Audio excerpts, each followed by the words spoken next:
di dalam ibadah pemberkatan nikah ada 2 kali kita mengucapkan janji setia.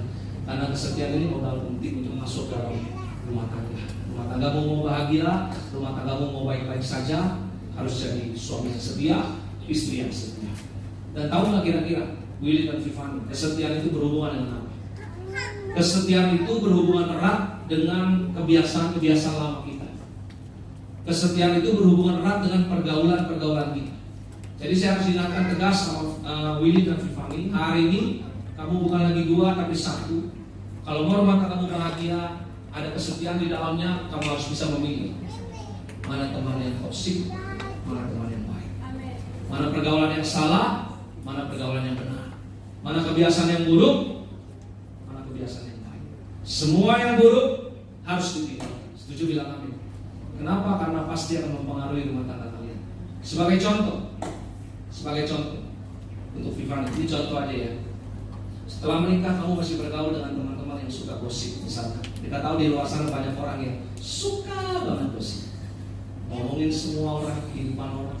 Contoh, misalkan kamu bergaul dengan teman-teman yang suka gosip, ngomongin keluarga orang, rumah tangga orang, kira-kira kamu akan terpengaruh? Pasti. Ketika dia mulai bicarakan suami dia enaknya, rumahnya besar, baru beli mobil baru, jalan-jalan keluar negeri terus, kamu akan mulai terpengaruh dan kamu akan mulai mencari dan menuntut. Mengerti maksudnya? Itu celah iblis untuk merusak rumah tanggamu. Percayalah, ada celah yang besar di balik pergaulan yang salah. Makanya kamu harus pilih-pilih. Saya harus ngomong tegas apa adanya, Fani.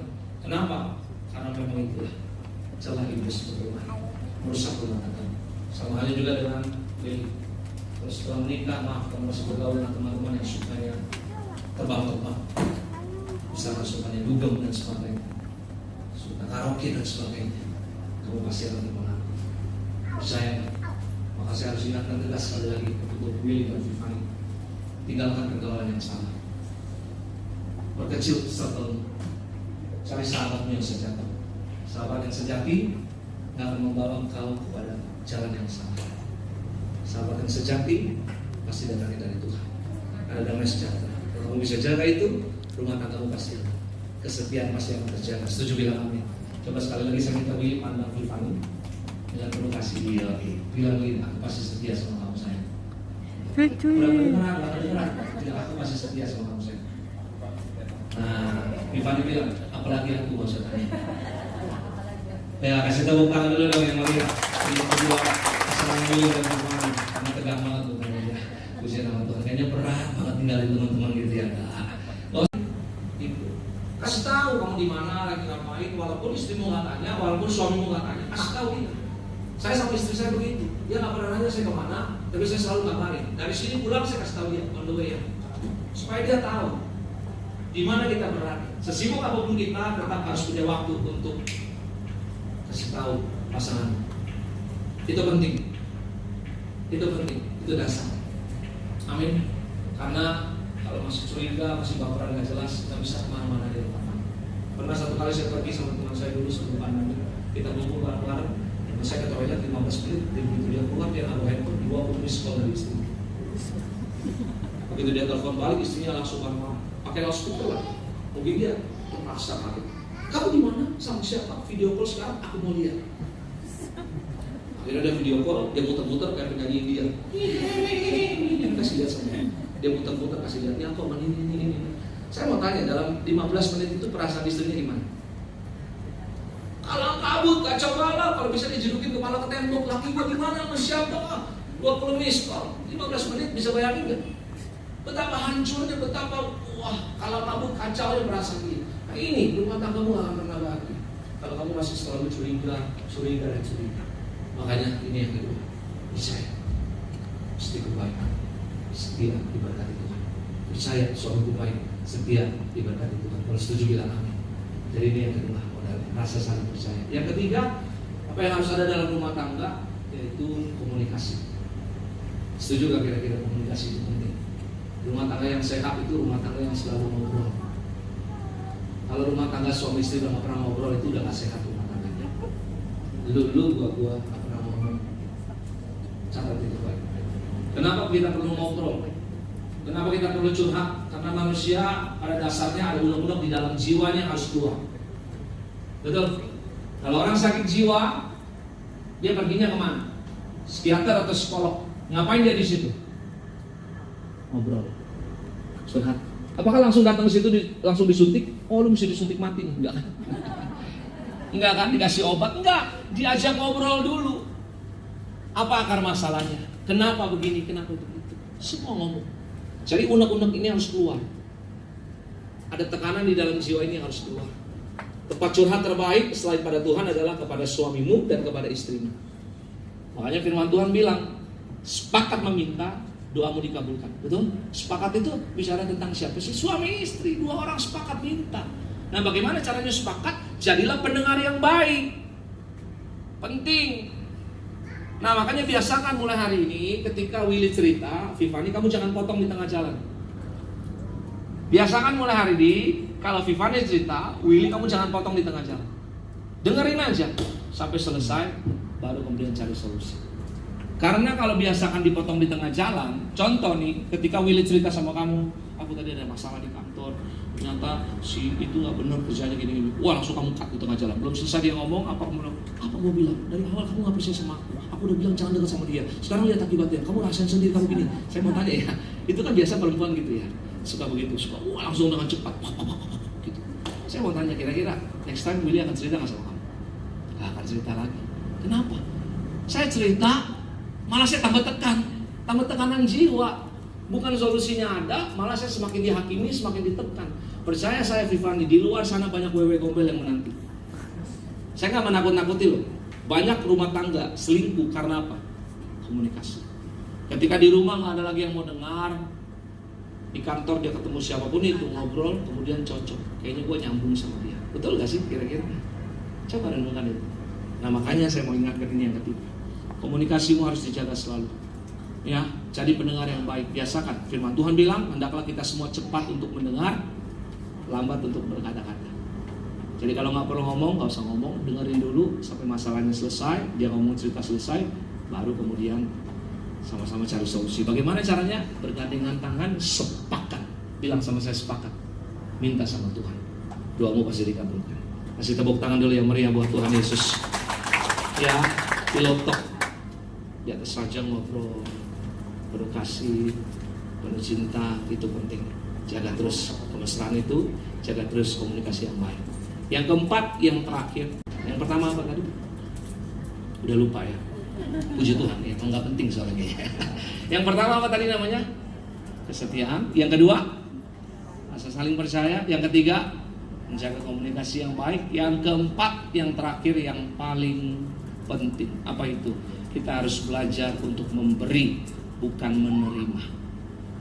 Saya bacakan satu ayat firman Tuhan. Coba lihat baik-baik dalam Matius 7 ayat yang ke-12. Nih kita perhatikan, ini ayat luar biasa keren. Dahsyat luar biasa.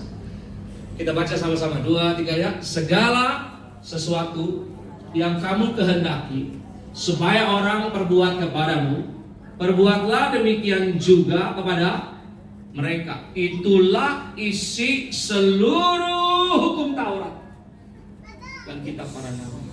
Lihat, Tuhan Yesus ngomong. Tahu isi hukum Taurat, tahu isi kitab para nabi yang begitu banyak, dirangkum dalam satu ayat. Apa saja yang kamu kehendaki orang lain perbuat kepadamu, perbuat demikian kepada mereka. Jadi segala perubahan harus dimulai dari siapa? Yes. Siapa yang harus berubah dalam rumah tangga? Bukan istrimu, bukan suamimu, tapi siapa? Saya sendiri. Jadi berhentilah menuntut mulai hari ini. Jangan pernah bilang lagi, kamu harus berubah. No, saya harus berubah. Kalau kamu mau dihormati, hormati dulu. Kalau kamu mau dihargai, hargai dulu. Kalau kamu mau dikasihi, kasihi dulu. Kalau kamu mau dicintai, cintai dulu. Gak banyak hamba Tuhan yang berani ngomong ini. Tapi saya mau katakan, ini powerful. Saya menikah belum terlalu lama, 16 tahun, puji Tuhan. Dan saya pertahankan ini. Jujur, saya menangis sama Tuhan. Waktu saya mau menikah, saya tahu pasangan saya seperti apa. Kok bedanya luar biasa banget. Saya menuntut sama Tuhan, Tuhan kenapa? Kok saya baru tahu, udah mau nikah nih Tuhan. Kok orangnya seperti ini? Kenapa saya nggak bisa dapat orang yang dukung saya, yang support saya, yang mengerti saya? Dan Tuhan bilang apa?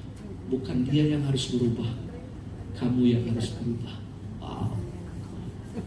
Ini dahsyat. Ini luar biasa. Kamu lihat di luar sana, berapa banyak orang bercerai karena prinsip. Betul nggak? Lihat, prinsip dibawa ke rumah tangga.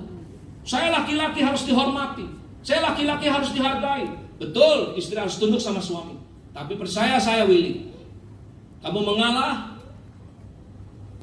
kamu menghormati istrimu, kamu menghargai istrimu, istrimu gak akan pernah injak-injak kamu. Percaya saya, gak akan pernah terjadi hal seperti itu. Banyak kan orang di luar kan bilang begitu kan, jangan mau lu, enak aja lu, istri mah harus denger, terima aja, harus begini, harus begitu. Loh, kita suami, kalau mau rumah tangga aman bahagia, harus dimulai dari diri kita. Sama halnya dengan Vivani, percayalah, kamu mengalah, kamu mengasihi, kamu mengerti, suamimu gak akan melunjak sama kamu. Dia gak akan semena-mena sama kamu. Tapi justru kita katakan, pasanganmu akan dimenangkan oleh kelakuanmu. Amin. Percaya itu? Firman Tuhan yang bilang, bukan saya yang ngomong. Coba buktikan sendiri kalau gak percaya. Ini yang keempat, yang terakhir paling penting. Kamu mau rumah tanggamu panjang bahagia, berhentilah menuntut, tapi belajarlah untuk memberi. Semua harus dimulai dari saya. Ingat itu, jangan pernah menuntut pasanganmu berubah, tapi kamu yang harus berubah. Tidak ada orang yang sama dengan kita.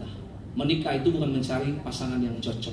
Menikah itu belajar untuk mencocokkan diri dengan orang yang kita nikahi. Dan ini pekerjaan seumur hidup. Betul? Jadi jangan pernah berharap kamu harus mengerti. Nah, saya harus mengerti dulu, saya harus mengalah dulu. Memang berat, pasti berdarah-darah. Kenapa? Daging. Daging kan maunya enak. Mana ada sih daging mau ngalah? Ya nggak sih? Ya kan? Kalau bisa dia kemplang kita gamparin, injek-injek. Betul nggak? Nggak ada. Mana bisa? Itu bahasanya, sederhananya gitu. Daging mana pernah mau ngerti? Daging mana pernah mau? Daging maunya semua enak. Makanya daging nggak berontak ketika ketemu hal-hal yang nggak enak. Tapi hari ini firman Tuhan bilang, isi hukum Taurat semua dirangkum di situ. Jadi rumah tanggamu bahagia, mau aman-aman aja, belajar ini yang terakhir juga. Ya, belajar untuk memberi bukan menerima. Dan sebagai penutup, saya mau ingatkan terus sama Willy dan Vivani, jaga terus kasih mula-mula. Apa artinya? Jangan pernah takut untuk memuji pasanganmu. Romantislah. Ya, ucapin bilang gini, kamu ganteng loh sayang. Cuy. Enggak. Ucapin itu, kasih tahu dia, kamu cantik. Saya masih puji istri saya loh. Kamu boleh tanya orang. Tapi dia nggak datang hari ini. Jujur. Saya selalu ngomong gitu sama istri saya. Memang benar istri saya cantik. Tapi kalau bangun tidur mah nggak cantik.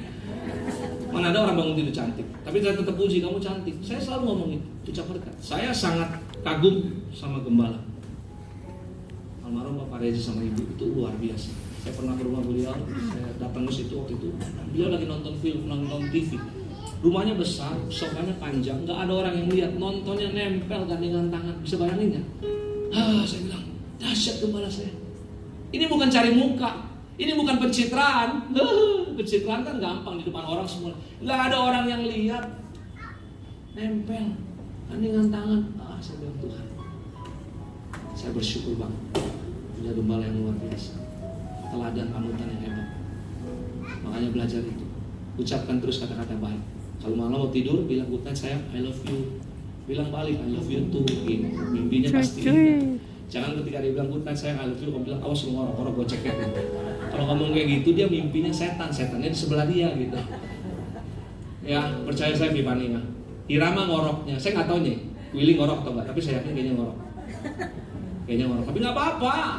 Irama ngoroknya dia akan jadi irama terindah di telinga kamu. Percaya nggak? Kamu percaya bilang pertama, aduh gue gak bisa tidur nih. Nikmatin aja. Itu musik tidurnya kamu. Apapun itu bentuknya, bunyinya seperti apa, nikmatin aja. Atau hari kamu akan rindu nanti kalau misalkan dia dinas keluar kota atau kemana gitu, kamu akan kangen. Aduh kangen nih, kangen apa? Ngoroknya. Ya, jadi nikmatin semua itu. Ucapin kata-kata baik, kata-kata yang manis. Gandeng istrimu kemanapun. Jangan pernah yang namanya udah lama lah ngapain. No, kasih mula-mula harus selalu dijaga. Jangan mentang-mentang nikah udah 15-20 tahun bodo amat. Kalau masih baru kan enak, ke toilet dijagain terus. Kamu mau mana ke toilet? Aku temenin. Aku lama lu, nggak apa-apa sayang, aku tungguin. Masih baru.